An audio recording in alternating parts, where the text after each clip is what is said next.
Oke, balik lagi bersama gua Mister Saham.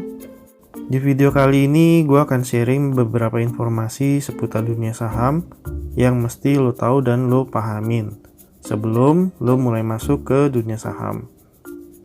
Di dalam pasar modal ada beberapa lembaga yang saling berkaitan. Di antaranya Badan Pengawas Pasar Modal atau BAPEPAM, dan saat ini yang berperan sebagai BAPEPAM adalah OJK. Fungsinya ya buat mengawasi lembaga-lembaga yang ada di pasar modal termasuk emiten dan sekuritas.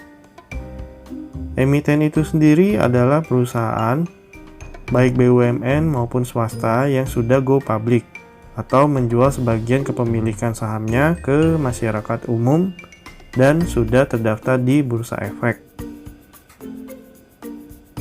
Terus di bawah OJK ada yang namanya Bursa Efek Indonesia atau disingkat sebagai BEI.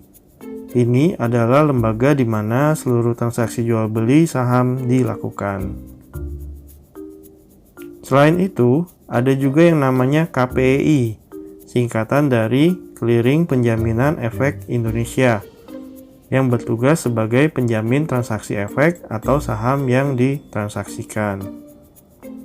Kemudian ada lagi yang namanya KSEI atau disebutnya KSEI, singkatan dari Custodian Central Efek Indonesia, yang bertugas dalam penyimpanan dan penyelesaian transaksi seluruh saham atau efek yang lo punya.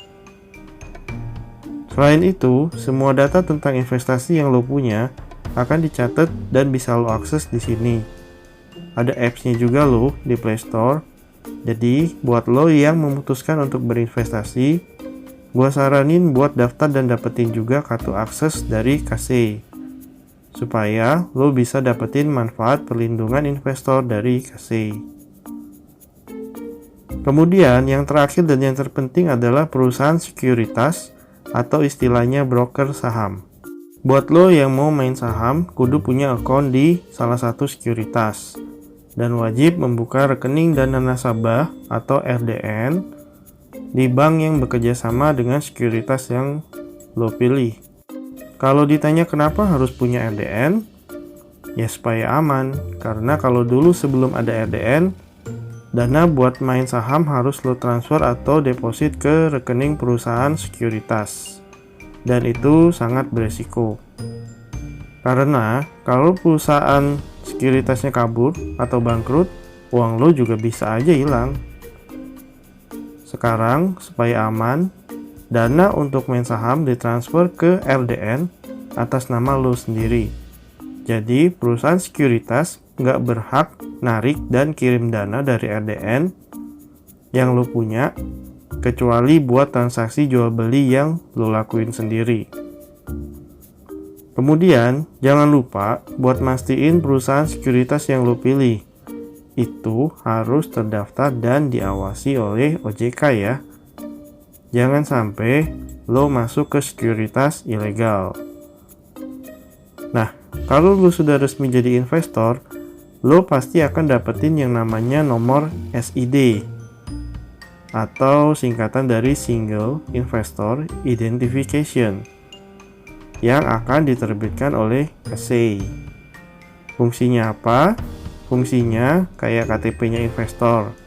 Jadi walaupun lo punya beberapa akun dan RDN di perusahaan sekuritas yang berbeda-beda, tapi nomor SID lo tetap cuma satu yang digunakan sebagai identitas investor.